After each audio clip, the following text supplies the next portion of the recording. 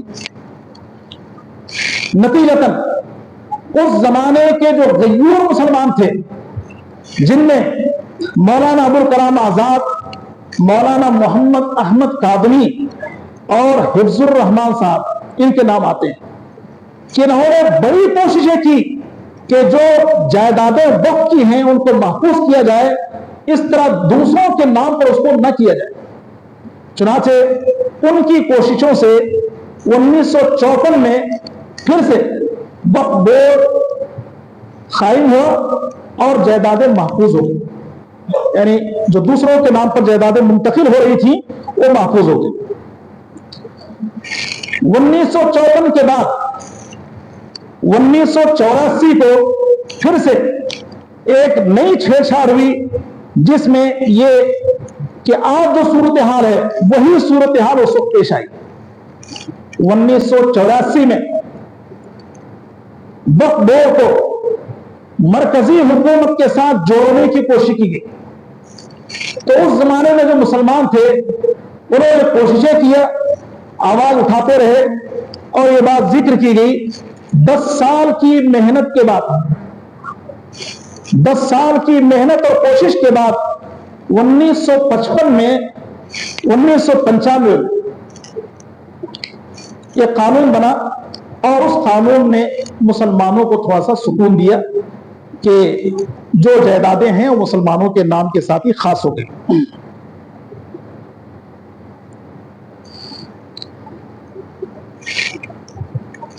اب موجودہ صورتحال 1995 میں جو کچھ وقف کی جائیدادوں کے ساتھ قوانین بنے گئے، ان قوانین کے اندر کسی قدر مسلمانوں کو سکون حاصل تھا۔ موجودہ حکومت نے ان تمام قوانین میں تبدیلی کرنے کی کوشش کی، جس کے نتیجے میں مسلمانوں کی جائیدادیں لقمہ تر بن کے دوسروں کے منہ میں چلی جائے گی، اور پھر مسلمان دیکھتے ہی رہ جائیں گے، اور اس کا نقصان کیا کچھ ہو سکتا ہے وہ آپ اندازہ کر سکتے ہیں۔ موجودہ حکومت نے جو ترمیم کی اور نئے سے انہوں نے قانون بنایا، تو اس کے اندر بنیادی باتیں یہ ہیں۔ وقف کی جو جائیداد ہے اس جائیداد کا فیصلہ ضلع کلکٹر کرے گا کہ یہ جائیداد وقف کی ہے کہ نہیں۔ اگر وہ کہہ دے کہ یہ وقف کی جائیداد نہیں ہے تو جائیداد تسلیم نہیں کی جائے گی۔ اب ظاہر سی بات ہے کہ جو کلیکٹر ہے وہ کوئی امانتدار مسلمان تو نہیں ہوگا، کسی ایسے آدمی کا تقرر ہوگا جو ان کے مقاصد کی تکمیل کر سکے، تو وہ جو فیصلہ کرے گا کہ یہ وقف کی زمین ہے تو اس کو تسلیم کر لیا جائے گا، اور اگر وہ یہ کہہ دے کہ وقف کی زمین نہیں ہے تو اس کو تسلیم نہیں کیا جائے گا۔ مرکزی وقف کونسل میں عورتوں کو بھی شامل کر لیا جائے گا، یعنی ان کو ممبر بنا دیا جائے گا۔ اور پھر یہ کہ جو کمیٹی تشکیل دی جائے گی اس کمیٹی میں 2 غیر مسلم افراد بھی شامل ہو، یعنی مسلمانوں کی جو جائیداد ہے اس جائیداد پر 2 غیر مسلموں کو شامل کر دیا جائے گا۔ اس طرح دوسری جو برادری ہے اور ان کے پاس وقت کا جو نظام ہے اس نظام کے اندر دوسرے مذہب کا آدمی شامل نہیں ہے، مسلمانوں کے ساتھ ان کی کمیٹی میں 2 غیر مسلم افراد کو شامل کر دیا جائے گا۔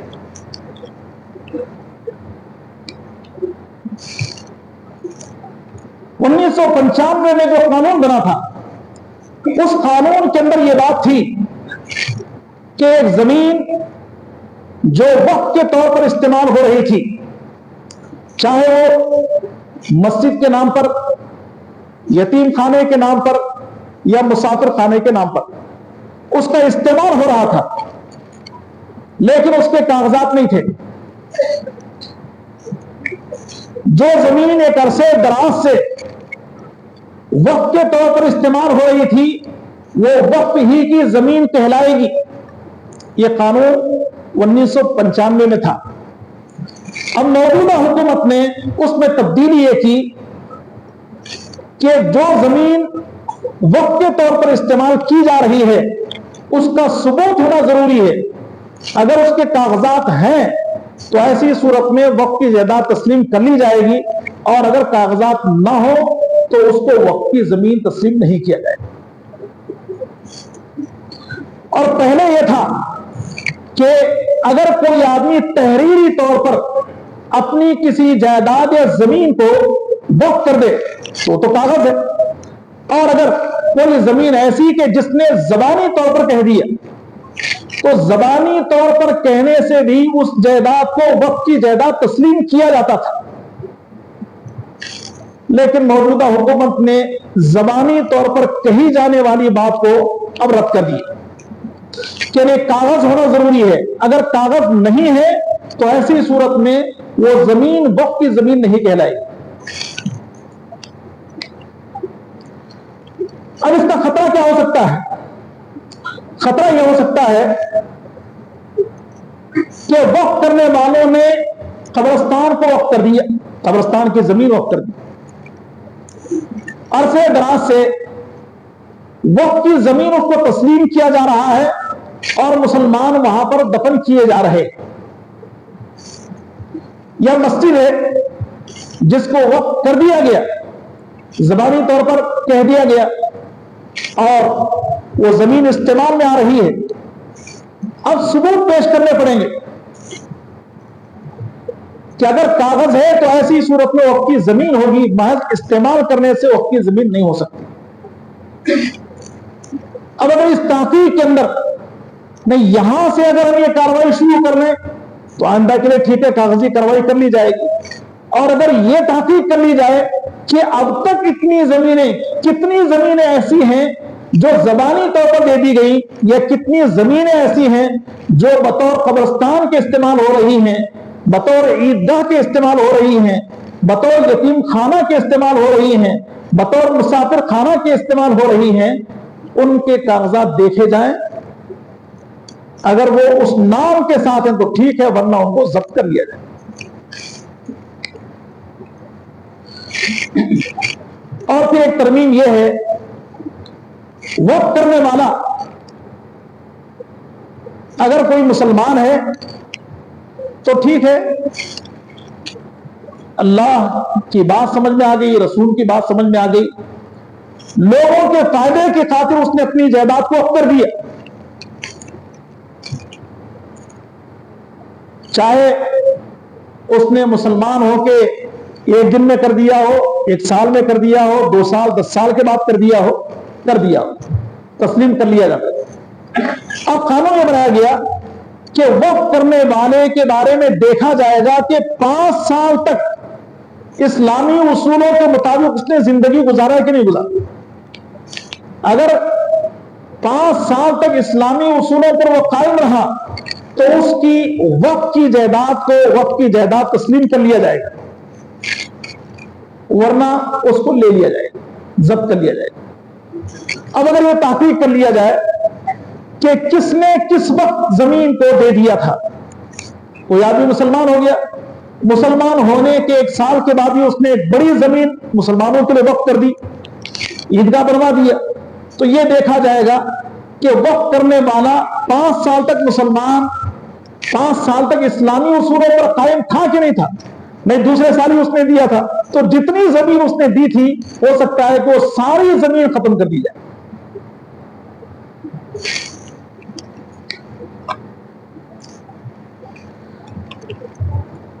وقت کی جو آمدن ہے، اس آمدن میں مرکزی جو حکومت ہے اس کے اپنے اختیارات رہیں گے۔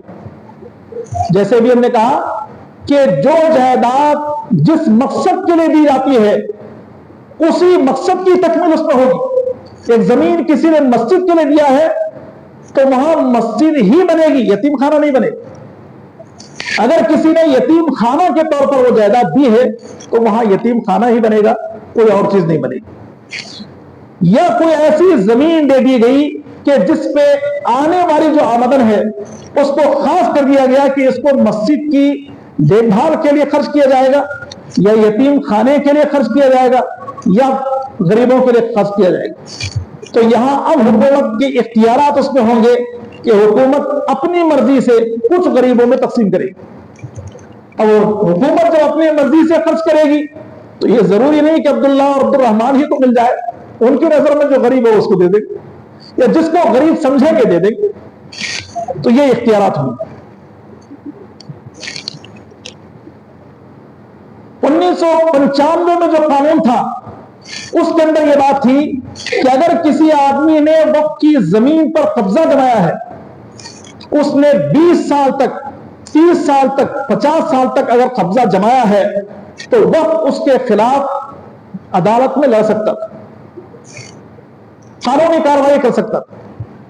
اب جو قانون ہے اس میں یہ ہے کہ اگر کوئی آدمی 10-20 سال کے لیے کسی زمین پر رہ رہا ہے تو جو آدمی رہ رہا ہے وہ زمین اسی کی تسلیم کر لی جائے گی، وقف بورڈ کیوں نہیں ہوگی۔ تو یہ وہ چیزیں ہیں جو پریشان کرتی ہیں۔ تو یہاں ہمیں کیا کرنا چاہیے، کیا صورتحال ہو سکتی ہے؟ اب سبھی اس بات کو جانتے ہیں کہ بل پاس کر دیا گیا اور اس کو قابل عمل بنا دیا گیا۔ مسلم تنظیمیں بہت سی ہیں لیکن تمام تنظیموں نے یہ فیصلہ کیا، شہر کی بات ہم کر رہے ہیں، شہر میں ملی کونسل جو تمام مکاتب فکر کی ہے، ملی کونسل میں جتنے مکاتب فکر کے لوگ ہیں ان تمام نے اس بات کا عہد کیا کہ ہم اپنی اپنی تنظیم سے کام نہیں کریں گے بلکہ مسلم پرسنل لا بورڈ کو سامنے رکھ کر ہم ان کے پیچھے چلیں گے۔ وہ جیسے ہمیں کرنے کے لیے کہیں گے ویسے ہی ہم کریں گے، تو جیسے جیسے تعلیمات آتی جائیں گی ان کے مطابق ہی عمل کرنے کا ایک پروگرام ترتیب دیا گیا ہے۔ اس کی یہ پہلی کڑی ہے کہ خطبہ جمعہ کے درمیان وقف کے بارے میں سمجھا دیا جائے اور وقف ترمیمی جو بل ہے اس بل کے جو نکات ہے ان نکات کو آپ کے سامنے رکھا جائے۔ تو میں نے کوشش کی ہے کہ آپ کے سامنے بات رکھوں، یہ اخباری رپورٹ کے حوالے سے میں نے بات کہی ہے، کمی بیشی اگر ہوگی تو اللہ معاف فرمائے، میں نے تھوڑی سی کوشش کی ہے کہ بات کو سمجھا سکوں۔